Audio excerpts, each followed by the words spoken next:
ما حكم زيارة المقابر للنساء؟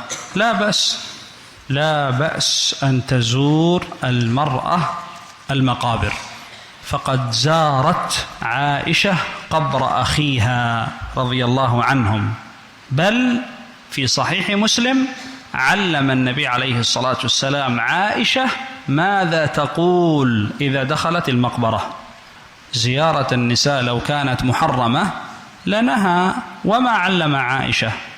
لماذا علمها؟ ما الفائدة؟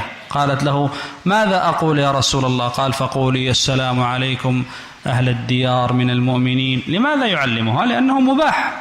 ثم لماذا نزور القبور؟ لماذا؟ ستقولون لأنها تذكرنا الآخرة.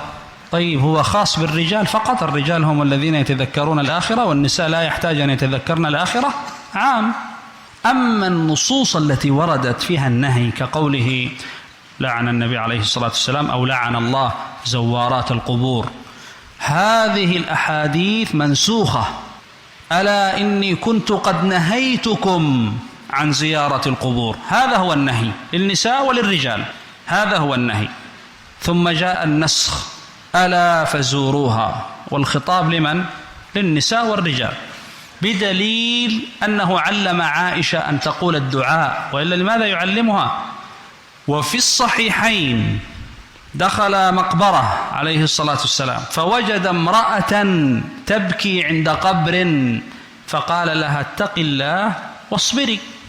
قالت: إليك عني فإنك لم تصب بمصيبتي. ما كانت تعرف أن هذا هو رسول الله عليه الصلاة والسلام، ولهذا ندمت وذهبت إلى بيته وقالت: يا رسول الله ما عرفتك.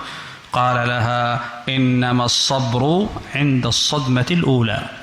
يعني الصبر الحقيقي الذي يطلب من المسلم أنه إذا جاءه الخبر وصعقه الخبر هنا يصبر ويحتسب ويقول: إنا لله وإنا إليه راجعون، وليس يقع في الصراخ والنحيب ثم بعد ذلك يقول الحمد لله على المصيبة.